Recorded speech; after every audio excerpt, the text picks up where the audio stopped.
குமாரன் தூய ஆவியானவரின் திருப்பெயராலே ஆமென். இந்த வழிபாட்டிற்கு இறை மக்களாகி உங்களை அன்போடு வாழ்த்தி வரவேற்கிறேன். நேற்றைய தினத்திலே நம்முடைய இந்திய நாட்டின் சுதந்திர தின விழாவை அனுசரித்திருக்கிறார். கடவுள் நம்மை இந்த நாட்டின் குடிமக்களாக பிறக்க செய்து நம்முடைய வாழ்வில் கடவுளுடைய கிருபை நம்மை தாங்கி வழிநடத்தி வருகிறதற்காக ஆண்டவருக்கு நன்றி படைப்போம். நம்முடைய இந்திய நாட்டிலே கிறிஸ்தவர்களாகிய நாம் நம்முடைய விசுவாசத்தை வாழ்வதன் மூலமாய் கடவுளுக்கு சாட்சியாய் ஜீவிப்போம். கடவுள் தாமே நம்மோடு கூட இருந்து நம்மை ஆசீர்வதித்து வழிநடத்துவாராக. ஆமென். தலைகளை வணங்கி கடவுளை நோக்கி பார்ப்போம். எல்லா துதிக்கும் ஸ்தோத்திரத்துக்கும் பாத்திரராக இருக்கிற எங்கள் அன்பின் கடவுளே, நேற்றும் இன்றும் என்று மாறாதவரே, ஆண்டவரே, இந்த நாளிலே உம்மை துதிக்கிறோம், ஸ்தோத்திரிக்கிறோம்.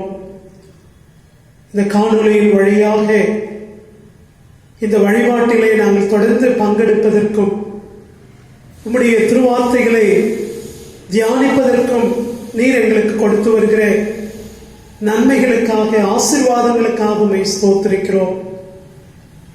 தொடர்ந்து நாங்கள் கிறிஸ்துவ விசுவாசத்திலே கட்டி எழுப்பப்படவும், சாட்சியாய் வாழவும், உலகத்திற்கு உப்பாகவும் ஒளியாகவும் எங்கள் வாழ்க்கை அமையவும் ஆண்டவரே எங்களுக்கு பலன் தாரும். உம்முடைய கிருபைகளால் எங்களை நிறைத்தருளும் சுவாமி.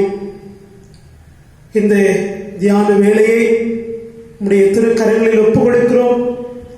தொடக்கம் முதல் முடிகின்ற வரையிலும் நீர் எங்களோடு கூட இருந்து எங்களை வழிநடத்தியபடியாய் உம்மிடத்திலே மன்றாடுகிறோம். எல்லா துதியும் கனமும் மகிமையும் மக்களே செலுத்துகிறோம். இயேசுவின் திருப்பெயரில் கேட்டுக்கொள்கிறோம் எங்கள் அன்பு நிறைந்த கடவுளே, ஆமென். கீர்த்தனைகளில் 362வது பாடல், அடைக்கலம் ஆண்டவரே எங்கள் அடைக்கலம் வேறில்லையே. கீர்த்தனை எண் 362. அடைக்கலம் ஆண்டவரே எங்கள் அடைக்கலம் வேறில்லையே. எம்மை படைத்து காத்து மீட்டு கொண்டவர் எங்கள் பரமபிதா நீரே. அடைக்கலம் ஆண்டவரே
பகுதியான திருமறை பகுதிகள் யாத்திராகமம் 14ஆம் அதிகாரம் 15 முதல் 31 முடிய, சங்கீதம் 32, அப்போஸ்தலனாகிய பவுல் தீத்துவுக்கு எழுதின நிருபம் 3ஆம் அதிகாரம் 3 முதல் 8 முடிய, யோவான் எழுதின நற்செய்தி நூல் 3ஆம் அதிகாரம் 1 தொடங்கி 8 முடிய, யோவான் 3ஆம் அதிகாரம் 1 தொடங்கி 8 முடிய அடங்கிய கடவுளுடைய வார்த்தைகளை படிக்க கேட்போம்.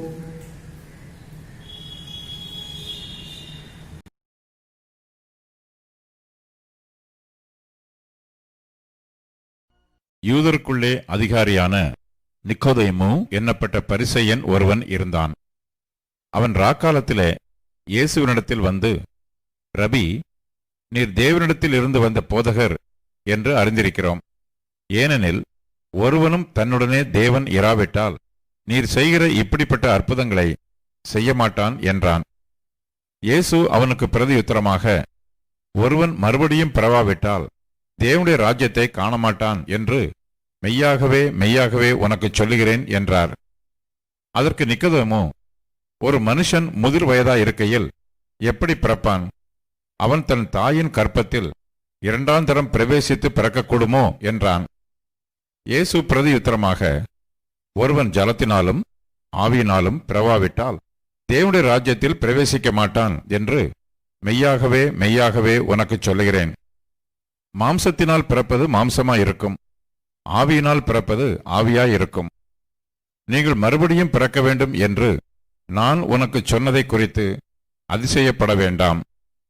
காற்றானது தனக்கு இஷ்டமான இடத்திலே வீசுகிறது, அதன் சத்தத்தை கேட்கிறாய். ஆகிலும் அது இன்ன இடத்திலிருந்து வருகிறதென்றும் இன்ன இடத்துக்கு போகிறதென்றும் உனக்கு தெரியாது. ஆவியினால் பிறந்தவன் எவனோ அவனும் அப்படியே இருக்கிறான் என்றார். தாயும் தந்தையுமாகிய கடவுள், குமாரன், தூய ஆவியானவரின் திருப்பெயரில் உங்கள் அனைவருக்கும் ஸ்தோத்திரங்களை அன்போடு தெரிவித்துக் கொள்கிறேன். மீண்டும் இந்த நாளிலே இந்த காணொளியின் வழியாக கடவுளுடைய வார்த்தையை பகிர்ந்து கொள்கிறதில் மகிழ்ச்சி அடைகிறேன். இந்த நாட்களிலே குடும்ப ஜெபங்களும் இப்படி கடவுளுடைய திருவார்த்தைகளை கேட்பதன் வழியாகவும் நம்முடைய விசுவாச வாழ்க்கையில் நாம் தளர்ந்து போகாமல் தொடர்ந்து விசுவாச வாழ்க்கையில நிலைத்திருப்பதற்கு கடவுள் பலன் தருகிறார். ஆண்டவருடைய திருப்பெயரிலே உங்கள் அனைவரையும் அன்போடு வாழ்த்துகிறேன். கடவுள் தாமே நம்மை தொடர்ந்து ஆசீர்வதித்து வழிநடத்துவாராக.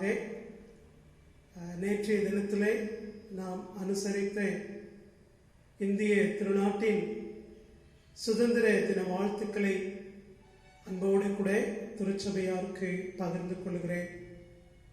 நம்முடைய வாழ்வும் நம்முடைய பணியும் நம்முடைய சாட்சிய வாழ்வும் இந்த சமுதாயத்திற்கு பயனுள்ள விதத்தில் அமைய ஆண்டவர் நம்மை தொடர்ந்து ஆசீர்வதித்து வழி நடத்துவாராக.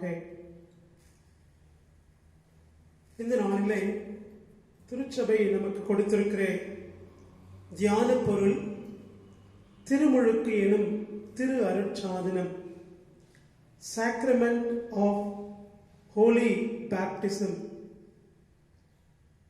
சீர்திருத்த மரபை சார்ந்த நம்முடைய திருச்சபைகளிலே பெற்றோர்கள் 2 முக்கிய நிகழ்வுகளை திருச்சபையிலே இறை மக்கள் முன்பாக நிறைவேற்றி வருகிறதை நாம் பார்க்கிறோம்.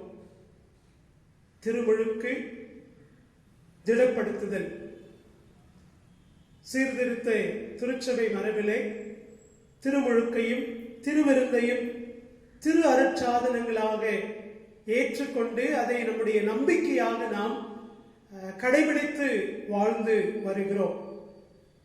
திருவருட்சாதனங்கள், சாக்ரமெண்ட், கடவுள் நமக்கு தந்திருக்கிற மீட்பின் வாழ்வை உறுதிப்படுத்திக் கொண்டு அந்த மீட்பின் வாழ்விலே நாம் தொடர்ந்து நிலைத்திருப்பதற்கான ஒரு வாழ்வை தான் திருவருட்சாதனங்கள் என்று குறிப்பிடுகிறதை நாம் பார்க்கிறோம். கடவுள் தமது மிகுந்த இரக்கத்தினாலே, அன்பினாலே தம்முடைய மீட்பை முழு படைப்பிற்கும் கொடுத்திருக்கிறார். அந்த மீட்பை பெற்றுக்கொள்வதும் அந்த மீட்பிலே தொடர்ந்து வாழ்வதற்கான அருளை, ஆற்றலை கடவுள் நமக்கு இந்த சாக்கிரமந்தங்களின் வழியாக, திருமுழுக்கு, திருவிருந்து என்கிற திருவருட்சாதனங்கள் வழியாக கடவுள் நம்மோடு தொடர்ந்து உறவு கொள்ளுகிறவராக இருக்கிறார் என்பதை தான் அது வெளிப்படுத்துகிறது. இந்த வாரமும் வருகின்ற வாரமும் இந்த 2 திருவருட்சாதனங்களை குறித்து நாம் சிந்திக்கும்படியாக திருச்சபை நமக்கு அழைப்பு கொடுத்திருக்கிறது. திருமுழுக்கு என்பது ஒருவேளை பிள்ளைகளிடத்தில் நாம் கேட்போம் என்று சொன்னால், திருமுழுக்கு என்பது என்ன அப்படின்னு சொல்லி நம்முடைய பிள்ளைகளிடத்தில் கேட்கின்ற பொழுது அவர்களுக்கு அவர்கள் பெற்றுக்கொண்ட அந்த அறிவிலே அது ஒரு பெயர் சூட்டுகிற விழா என்று சொல்லுகின்றார்கள். கிறிஸ்டனிங் என்று ஆங்கிலத்திலே அழைக்கின்றோம். தமிழிலே திருமுழுக்கு, பெயர் சூட்டு விழா, இப்படி பல்வேறு விதங்களிலே நாம் அழைத்தாலும் ஒரு குடும்பத்தார் தன்னுடைய பிள்ளைகளுக்கு திருமுழுக்கு கொடுக்கின்ற பொழுது இறை மந்தையில் சேர்க்கும் விழா அழைப்பது என்று குறிப்பிட்டிருந்தார்கள். அது சரியான பதமாக இருக்கும் என்று நான் நம்புகிறேன். திருமுழுக்கு என்பது பெயர் சூட்டுகின்ற விழா அல்ல. நம்மை கடவுள் நமக்கு கொடுத்திருக்கிற ஈவாகிய பிள்ளையை திருமுழுக்கின் வழியாக திருச்சபையின் உறவிலே இணைக்கின்றோம். நாம் எல்லாரும் இணைந்து கடவுளுடைய உறவிலே வளருகிறோம், வாழுகிறோம். திருமுழுக்கின் வழியாய் அந்த தொடக்கத்தை பிள்ளைகளுக்கு நாம் கொடுக்கிறோம் என்பதுதான் ஒருவேளை அதனுடைய உண்மையான பொருளாக நாம் நம்முடைய பிள்ளைகளோடு பகிர்ந்து கொள்ள அழைக்கப்படுகிறோம். திருமுழுக்கை குறித்து இறையியல் சிந்தனை இப்படியாக சொல்லுகின்றார்கள். திருமுழுக்கு என்பது உள்ளான ஆவிக்குரிய கிருபைக்கு வெளிப்படையாக காணப்படும் அடையாளம். உள்ளான ஆவிக்குரிய கிருபைக்கு வெளிப்படையாக காணப்படும் அடையாளம். Inward grace, outward sign. கடவுளின் ஈவும் அந்த ஈவுக்கு மனிதனின் மாறுதரமும். தண்ணீரின் வழியாய் பெறுகிற அந்த திருமுழுக்கிலே வெளிப்படையான அந்த அடையாளத்தை நாம் உறுதிப்படுத்துகிறோம். அதுல என்ன விளங்குகிறது என்று சொன்னால், கடவுளுடைய கிருபை விளங்குகிறது, கடவுளுடைய தெரிந்து கொள்ளுதல் விளங்குகிறது. கிறிஸ்துவின் வழியாக கடவுள் என்னை அவருடைய பிள்ளையாக ஏற்றுக்கொண்டிருக்கிறார். இது கடவுளுடைய அளவற்ற கிருபை. அந்த கிருபையின் ஒரு வெளி அடையாளம் தான் தண்ணீரினால் நாம் பெறுகிற திருமுழுக்கு. இன்றைக்கு திருமுழுக்கை குறித்து பிற திருச்சபைகள், பெந்தேகோஸ்தை போன்ற திருச்சபைகள் கேள்விகளை எழுப்பி ஒரு விதமான திருமுழுக்கு என்பது ஏதோ ஒரு சடங்கை போல ஒரு சின்ன வட்டத்திற்குள்ளே நம்மை உட்படுத்துகிறதை பார்க்கிறோம். திருமுழுக்கின் பொழுது குழந்தைகள் புரிந்து அதை செய்கிறார்கள். இயேசு கிறிஸ்து வளர்ந்துதானே திருமுழுக்கை முழுகி யோர்தானிலே பெற்றுக் கொண்டார்கள் என்று சொல்லுகிறதை எல்லாம் நாம் பார்க்கிறோம். ஆனால் நம்முடைய திருச்சபை மரபுகள் கடவுளுடைய வார்த்தையின் அடிப்படையில் திருமுழுக்கு என்பது கடவுளுடைய கிருபை நம்மிலே செயல்படுகிறது. அதற்கு அடையாளமாக நாம் திருமுழுக்கை பெற்றுக் கொள்கிறோம். திருமுழுக்கிலே நாம் பங்கு கொள்கிறோம். நம்முடைய பிள்ளைகளை திருமுழுக்கிலே பங்கெடுப்ப செய்வதன் வழியாக நம்முடைய பிள்ளைகள் சிறு வயதிலிருந்தே கடவுளுடைய பிள்ளையாக திருச்சபை உறவிலே, குடும்ப உறவிலே வளருகிறார்கள் என்பதை வெளிப்படுத்துகிறதாக அமைந்திருக்கிறது. கிறிஸ்துவில் அன்பானவர்களே, இந்த நாளிலே கடவுளுடைய கிருபையை நம்முடைய திருமுழுக்கின் வழியாய் உறுதி செய்து கொள்கிறோம் என்பதை நாம் சிந்தித்திருக்கிறோம். இன்றைக்கு கொடுக்கப்பட்டிருக்கிற திருமறை பகுதியின் வழியாக இந்த கடவுளுடைய கிருபை நம்மிலே எவ்வாறு செயல்படுகிறது, அதிலே நாம் எப்படி பங்கு கொள்வதற்கான அழைப்பை கடவுள் கொடுத்திருக்கிறார் என்பதை சிந்தித்து நாம் நிறைவு செய்வோம். முதலாவது யாத்திராகமம் 14ஆம் அதிகாரம் 15 31 வரை வருகின்ற பகுதி நாம் வீட்டிலே பொறுமையாய் படித்து பார்ப்போம் என்று சொன்னால், இஸ்ரவேல் மக்கள் எகிப்திலிருந்து புறப்பட்டு வருகிற பொழுது செங்கடல் முன்பாக நிற்கிறது. இஸ்ரவேல் மக்கள் புலம்புகிறார்கள், எகிப்திலே நாங்கள் மடிந்து போயிருப்போமே, ஏன் எங்களை அழைத்து வந்து இங்கே எங்களை பின்தொடர்ந்து வருகிற எகிப்தியர் கைக்கு நாங்கள் சாக வேண்டும் என்று முறையிடுகின்றார்கள். அப்பொழுது கடவுள் மோசேயின் மூலமாக அல்லது மோசேயை கொண்டு அவர்களை வழிநடத்துகின்ற கடவுள், இந்த செங்கடலை நீங்கள் கடந்து செல்லுவீர்கள் என்று வாக்கு கொடுக்கிறதையும் அதை கடந்து செல்லுகிறதையும் இந்த திருமறை பகுதியிலே பார்க்கின்றோம். யாத்திராகமம் 14ஆம் அதிகாரம் 19 20 இந்த 2 வசனங்கள், இஸ்ரவேல் அணிவகுப்புக்கு முன் சென்று கொண்டிருந்த இறை தூதர் இடம்பெயர்ந்து அவர்களுக்கு பின்வந்து நின்றார். மேகத்தூணும் இடம்பெயர்ந்து முன்பக்கத்திலிருந்து அவர்களுக்கு பின்பக்கம் வந்து நின்று கொண்டது. அது எகிப்தியரின் அணிவகுப்புக்கும் இஸ்ரேலரின் அணிவகுப்புக்கும் இடையே சென்று கொண்டிருந்தது. அந்த மேகம் எகிப்தியருக்கு இருளாகவும் இஸ்ரேலருக்கு இரவில் ஒளியாகவும் அமைந்தது. இதனால் இரவில் எந்த நேரத்திலும் அவர்கள் இவர்களை நெருங்கவில்லை. இஸ்ரவேலர்களுடைய வாழ்க்கையில கடவுள் எவ்வாறு செயல்படுகிறார் என்பதை இங்கு நாம் பார்க்கிறோம். மேகத்தூண் அவர்களை பின்பாக நின்று காத்து கொண்டு இஸ்ரவேலருக்கு ஒளியாகவும் எகிப்தியருக்கு இருளாகவும் இருந்தது. தொடர்ந்து இஸ்ரவேலருடைய பயணத்திலே நாம் பார்க்கிறோம், பகலிலே மேக ஸ்தம்பமும் இரவிலே அக்னி ஸ்தம்பமும் அவர்களை வழிநடத்தினது. கடவுளுடைய உடனிருப்பினாலே அல்லது இஸ்ரவேலரோடு கடவுள் உடனிருந்து அவர்களை வழிநடத்தி வாக்களிக்கப்பட்ட நாட்டை அவர்கள் சுதந்தரிக்கும்படியாக கடவுள் அவர்களுடைய வாழ்க்கையில செயல்படுகிறார் என்பதை நாம் திருமறையில பார்க்கிறோம். கடவுளுடைய அருள் வெளிப்படுகிறது. கடவுளுடைய அருள் அவர்களை வாக்களிக்கப்பட்ட நாட்டை நோக்கி அழைத்து செல்லுகிறதை நாம் இந்த திருமறை பகுதியில பார்க்கிறோம். அப்போஸ்தலனாகிய பவுல் இந்த கடவுளின் அருளை, கடவுளுடைய அருள் நம்முடைய வாழ்க்கையில எவ்வாறு செயல்படுகிறது என்பதை அவர் சொல்லுகிறதை நாம் பார்க்க முடியும். தீத்து 3ஆம் அதிகாரம் 4வது வசனத்தில், நம் மீட்பராம் கடவுளின் நன்மையும் மனித நேயமும் வெளிப்பட்ட பொழுது நாம் செய்த அறச்செயல்களை முன்னிட்டு அல்ல, மாறாக தம் இரக்கத்தை முன்னிட்டு புது பிறப்பு அளிக்கும் நீரினாலும் புதுப்பிக்கும் தூய ஆவியினாலும் கடவுள் நம்மை மீட்டார். கடவுளுடைய மீட்பு நமக்கு எவ்வாறு கிடைக்கிறதாம்? கடவுள் நம் மீது வைத்திருக்கிற அன்பினாலே அது வெளிப்படுத்துகிறதாக நாம் பார்க்கிறோம்.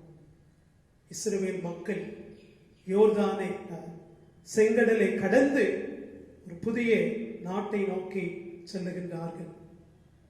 இங்கே பவுலடியார் சொல்லுகிற பொழுது தண்ணீராலும் தூய ஆவியினாலும் கடவுள் நம்மை மீட்டு அந்த புதிய வாழ்வுக்கு நேராக நம்மை வழிநடத்துகிறார் என்பதை பவுலடியார் சொல்லுகிறார். இந்த இந்த மீட்பின் செயல் கடவுளுடைய அன்பையும் கடவுளுடைய மீட்பையும் வெளிப்படுத்துகிறதாக அமைந்திருக்கிறது. திருமுழுக்கு என்பது உள்ளான கிருபை, இன்வர்ட் கிரேஸ், கடவுள் நம்மீது வைத்திருக்கிற பேரன்பு, கடவுள் நம்மீது வைத்திருக்கிற பேரிரக்கம். அந்த பேரிரக்கம் நம்மை மீட்டுக் கொள்ளுகிறது, நம்மை அவருடைய பிள்ளைகளாக ஏற்றுக்கொள்ளுகிறது. நாம் கடவுளுடைய பிள்ளைகள் என்கின்ற உரிமையை நமக்கு கொடுக்கின்றது. அதை நாம் திருமுழுக்கிலே உறுதிப்படுத்திக் கொள்கிறோம். அது சிறு பிள்ளைகளுடைய திருமுழுக்காக இருந்தாலும் பெரியவர்களுடைய திருமுழுக்காக இருந்தாலும் அந்த திருமுழுக்கின் வழியாக கடவுள் நம்மை அவருடைய பேரிரக்கத்தினாலே மீட்டுக் கொண்டிருக்கிறார் என்பதை வெளிப்படுத்துகிறதாக நாம் பார்க்கிறோம். இயேசு கிறிஸ்துவும் கூட தன்னிடத்தில் வந்த நிக்கதேமுவை பார்த்து சொல்லுகிறார், ஒருவன் தண்ணீராலும் ஆவியினாலும் பிறவாவிட்டால் கடவுளுடைய ராஜ்யத்திற்குள் பிரவேசிக்க மாட்டான். ஒரு தண்ணீராலும் தூய ஆவியானவராலும் பெற்றுக்கொள்கிற அந்த திருமுழுக்கு என்பது நம்மை கடவுளுடைய பிள்ளைகளாகவும் தொடர்ந்து நாம் கடவுளுடைய பிள்ளைகளாக ஒரு புதிய வாழ்க்கையை வாழ்வதற்கான அழைப்பையும் நமக்கு கொடுத்திருக்கிறது என்பதை இந்த நாளிலே நாம் உணர்ந்து கொள்ள அழைக்கப்படுகிறோம்.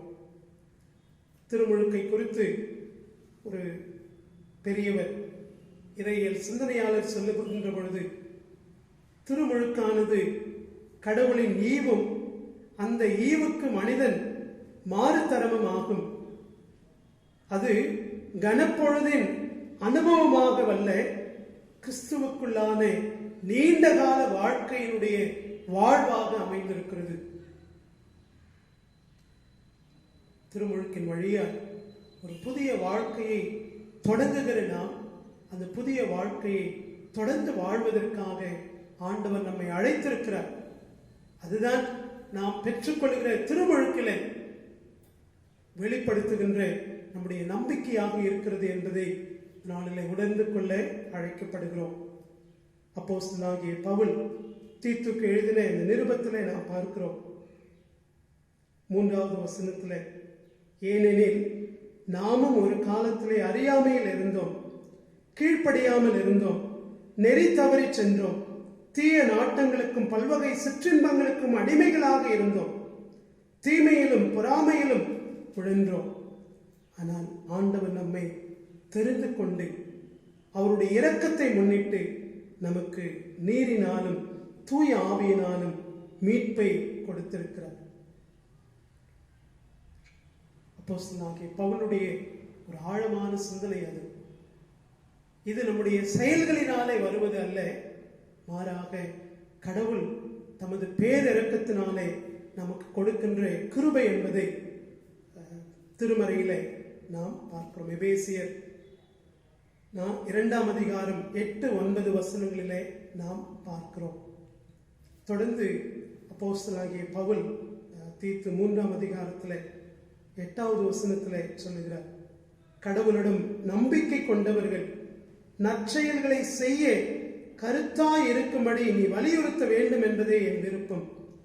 என் நற்செயல்களை செய்வதே முறையானது, இவை மக்களுக்கு பயன்படும். கிறிஸ்துவிலே நாம் பெற்றுக்கொண்ட அந்த புதிய வாழ்க்கையை தொடர்ந்து வாழ்வதற்கான அழைப்பை நாம் பெற்றுக்கொண்டிருக்கிறோம். கிறிஸ்துவின் அன்பானவர்களே, திருமுழுக்கின் வழியாக நான் கடவுள் மீது வைத்திருக்கிற நம்பிக்கையை வெளிப்படுத்துகிறேன். திருமுழுக்கிலே என்னுடைய வாழ்வும் இறை வாழ்வும் ஒன்றை ஒன்று சந்திக்கிறதாகவே இருக்கின்றது. இறை வாழ்வுக்கு நேராய் என்னுடைய வாழ்க்கையை நான் தொடங்குகிறேன் என்பதுதான் திருமுழுக்கு. கடவுள் நமக்கு கொடுத்திருக்கிற இந்த திருமுழுக்கிற்காக கடவுளுக்கு நன்றி செலுத்துவோம். என்னுடைய பெற்றோர்கள் என்னை திருமுழுக்கிலே ஒப்பு கொடுத்திருக்கிறார்களே, அதற்காக நாம் நன்றி செலுத்துவோம். இந்த நாளிலே திருமுழுக்கை குறித்து சிந்திக்கின்ற வேளையிலே கடவுளுடைய சமூகத்திலே பெற்றோர்களாக நாம் கொடுத்த வாக்குறுதிகள், திடப்படுத்துதலிலே இறைவனுக்கு முன்பாக நாம் கொடுத்த வாக்குறுதிகள், அந்த வாக்குறுதிகளை நம்முடைய வாழ்க்கையிலே நாம் எவ்வளவு உண்மையுள்ள விதத்திலே பாதுகாத்து வருகிறோம். அந்த வாக்குறுதிகள் என்னுடைய வாழ்க்கையில இன்று எப்படி வெளிப்பட்டு கொண்டிருக்கிறது என்பதை நாம் சிந்தித்து பார்ப்போம். திருமுழுக்கு என்பது என்றோ நிகழ்ந்த நிகழ்வல்ல. ஆனால் அந்த திருமுழுக்கின் வழியாய் நான் வாழ தொடங்கின கிறிஸ்துவுக்குள்ளான வாழ்க்கையிலே தொடர்ந்து நிலைத்திருப்பதற்கான அழைப்பை நாம் உணர்ந்து கொண்டு ஒரு நல்ல கிறிஸ்துவ வாழ்க்கையை வாழ்வோம். திருமுழுக்கு என்பது இன்வர்ட் கிரேஸ், அவுட்வர்ட் சைன். கடவுள் நம்மை தெரிந்து கொண்டதற்கும், நம்மை தெரிந்து கொண்ட கடவுளுக்கு நாம் திருச்சபைக்கு முன்பாக செய்து கொண்ட ஒரு உடன்படிக்கை என்பதை நாம் நினைத்து சிந்தித்து கடவுளுக்கு நன்றி படைத்து தொடர்ந்து நாம் வாழ்வோம். கடவுள் தாமே நம்மை ஆசீர்வதித்து வழி நடத்துவாராக. ஆமென். நிறைவாக கீர்த்தனைகளிலே 189வது கீர்த்தனை பல்லவி அனுப்பல்லவி முதல் சரணத்தை நாம் சேர்ந்து பாடலாம். 189வது கீர்த்தனை. என்னை ஜீவ பலியாய் ஒப்புவித்தேன், ஏற்றுக்கொள்ளும் இயேசுவே. என்னை ஜீவ பலியாய் ஒப்புவித்தேன், ஏற்றுக்கொள்ளும் இயேசுவே. என்னை ஜீவ பலியாய் ஒப்புவித்தேன், ஏற்றுக்கொள்ளும் இயேசுவே. அன்னை தந்தை உந்தன் சன்னதி முன்னின்று, அன்னை தந்தை உந்தன் சன்னதி முன்னின்று சொன்ன வாக்கு தத்தம் அல்லாது இப்போது என்னை ஜீவ பலியாய் ஒப்புவித்து ஏற்றுக்கொள்ளும் இயேசுவே. அந்தகாரத்தினின்றும் பாவப்பே அடிமைதனத்தினின்றும் சுந்தரத்த கிரயத்தாலே மீட்ட, சுந்தரத்த கிரயத்தாலே மீட்ட இந்த உந்தனும் கீதோ படைக்கிறே. என்னை ஜீவ பலியாய் ஒப்புவி ஏற்றுக்கொள்ளும் இயேசுவே. ஜெபம் செய்வோம். இரக்கமும் கிருபையும் நிறைந்த எங்கள் அன்பின் ஆண்டவரே, இந்த நாளின் ஸ்தோத்திரங்களை மக்கு செலுத்துகிறோம். திருமுழுக்கு ஆண்டவரே, அது வெறும் பெயர் சூட்டுகின்ற ஒரு விழா அல்ல. கிறிஸ்துவுக்குள் வாழ்கிற வாழ்வின் ஒரு தொடக்கம். நீர் எங்களை உமது பேரிரக்கத்தினாலே எங்களை மீட்டுக் கொண்டீர் என்பதற்கு ஒரு அடையாளம் என்பதை இந்த நாளிலே நாங்கள் திரும்ப சிந்தித்து பார்க்க நீர் கொடுத்த கிருபைக்காக நமக்கு நன்றி செலுத்துகிறோம். ஆண்டவரே, திருமுழுக்கின் வழியாய் உம்முடைய பிள்ளைகள் என்கின்ற ஒரு பெரிய கிருபை எங்களுக்கு கொடுத்திருக்கிறீரே. ஸ்தோத்திரம் ஆண்டவரே. நன்றியுள்ள இருதயத்தோடு ஸ்தோத்திரிக்கிறோம். இது உங்களுடைய செயல்கள் அல்ல, இது கடவுளுடைய ஈவு, கடவுளுடைய அருட்கொடை என்பதை பவுலடியார் சொல்லுகிறதை போல உம்முடைய அருட்கொடையாக ஆண்டவரே நீர் எங்களுக்கு கொடுத்திருக்கிற இந்த மீட்புக்காக, அந்த மீட்பின் ஆண்டவரே வாழ்வை நாங்கள் தொடங்குகின்ற விதத்தில் அதை திருமுழுக்கிலே நாங்கள் உறுதிப்படுத்திக் கொண்டு ஆண்டவரே எங்கள் பெற்றோர்கள் கொடுத்த அந்த வாக்குறுதிகளுக்காக ஸ்தோத்திரிக்கிறோம். உமக்கு நன்றி செலுத்துகிறோம் அப்பா. ஆண்டவரே, நாங்கள் தொடங்கின அந்த வாழ்விலே நிலைத்திருக்கிறோமா? கடவுளுடைய அந்த அன்பு எங்களுடைய வாழ்க்கையில எவ்வாறு வெளிப்படுகிறது என்பதை இந்த நாளிலே சிந்தித்து பார்க்க நீர் எங்களுக்கு அழைப்பு கொடுத்திருக்கிறேன். ஆண்டவரே, உடைய சத்தத்திற்கு எங்களை நாங்கள் ஒப்பு கொடுக்கிறோம். எங்களை நாங்கள் ஆராய்ந்து பார்க்க உதவி செய்யும். தொடர்ந்து உடைய அன்பின் உறவிலே நிலைத்திருப்பதற்கு எங்களை அர்ப்பணித்து தியானத்திலே பங்கெடுத்து ஆண்டவரே வழிபடுகிற ஒவ்வொருவருக்காக உமக்கு நன்றி செலுத்துகிறோம். திருச்சபையின் அனைத்து குடும்பங்களையும் உடைய கரங்களில் ஒப்புக் கொடுக்கிற சுவாமி, இம்மட்டும் எங்களை பாதுகாத்து வருகிறீரே, இம்மட்டும் உம்முடைய ஆசீர்வாதங்களால் எங்களை நிரப்பி வருகிறீரே, உமக்கு நன்றி சுவாமி. தொடர்ந்து எங்களை காத்துக்கொள்ளும். சரீர சுகவீனங்கள், ஆண்டவரே சோர்வுகள், பலகீனங்கள் எல்லாவற்றிலும் உடைய கிருபை எங்களை தொடர்ந்து தாங்கும்படியாய் ஜெபிக்கிறோம். சந்தோஷத்தை, சமாதானத்தை எங்கள் வாழ்விலே தாரும் சுவாமி. எங்களுக்கு ஏற்படுகிற குறைவுகளில் ஆண்டவரே நீர் எங்களுக்கு உம்முடைய ஆசீர்வாதங்களால் அதை நிறைத்து ஆசீர்வதிக்கும்படியாய் ஜெபிக்கிறோம். ஒருவேளை யாராவது சுகவீனமாய் இருப்பார்களே எனால் ஆண்டவர் தாமே என்னை தொட்டு பலப்படுத்துங்க சுவாமி. திருச்சபையில் இருக்கிற பெரியவர்கள், தாய்மார்கள், சிறு பிள்ளைகள், வாலிபர்கள் அனைவரையும் உம்முடைய கருத்தில் ஒப்புக் கொடுக்கிறோம். நீர் பாதுகாத்துக் கொள்ளும். ஆண்டவரே, உம்மோடு எங்களுக்குள்ள அந்த உறவை நாங்கள் ஒவ்வொரு நாளும் புதுப்பித்துக் கொண்டு உம்முடைய விசுவாசத்திலே வளர எங்களை அர்ப்பணிக்கிறோம். வருகின்ற வாரத்திலே தங்களுடைய பிறந்த நாளையும் திருமண நாளையும் எதிர்நோக்கி இருக்கிற அருமை பிள்ளைகளுக்கு ஜெபிக்கிறோம். இம்மட்டும் வழி நடத்துகிற கர்த்தர் தாமே தொடர்ந்து வழி நடத்தும்படியா என்னுடைய கரங்களிலே ஒப்புக் கொடுக்கிறோம். ஆண்டவரே, இந்த நாட்களிலே எங்களுடைய தேசத்திற்காக நாங்கள் சிறப்பாக ஜெபிக்கிறோம். நேற்று தினத்தில் எங்களுடைய இந்திய திருநாட்டின் சுதந்திர தின விழாவை காண அனுசரிக்க நீர் பாராட்டின கிருபைக்காக நன்றி சுவாமி. ஆண்டவரே, எங்களுடைய இந்திய தேசத்திற்கு சுதந்திரத்தை பெற்றுத்தந்த தலைவர்கள் எங்களுடைய இந்திய திருநாடு எப்படி வளர வேண்டும் என்று விரும்பினார்களோ அதிலே நாங்கள் தொடர்ந்து வளருவதற்கு அருள் தாரு சுவாமி. ஆண்டவரே, இன்றைக்கு தலைமை பொறுப்பில் இருக்கிற ஒவ்வொருவருக்காகவும் ஜெபிக்கிறோம். இந்திய ஜனநாயக மாண்பை காக்கின்றவர்களாய் காணப்பட அருள் தாரும் சுவாமி. இந்த வைரஸ் தொற்றின் மத்தியில எடுக்கப்படுகிற எல்லா பணிகளையும் நீர் ஆசீர்வதியும். முன்கள பணியாளர்களுடைய சுகத்திற்காக, அவருடைய ஆசீர்வாதத்திற்காக ஜெபிக்கிறோம். சிகிச்சை பெற்று வருகிற பல லட்சம் மக்களை ஆண்டவரை நீர் தொட்டு பலப்படுத்துங்க சுவாமி. சீக்கிரத்தில் இந்த நிலைமையிலிருந்து நாங்கள் இயல்பு நிலைக்கு திரும்புவதற்கு அருள் தாரும். ஆண்டவரே, இந்த வழிபாட்டை மட்டும் எங்களுக்கு ஆசீர்வதித்து கொடுத்த தயவுக்காக நன்றி செலுத்துகிறோம். துதி, கன, மகிமை யாவும் மக்கே செலுத்துகிறோம். இயேசு கிறிஸ்துவின் வழியாய் இவைகளை கேட்டுக்கொள்கிறோம் எங்கள் அன்பு நிறைந்த கடவுளே, ஆமென்.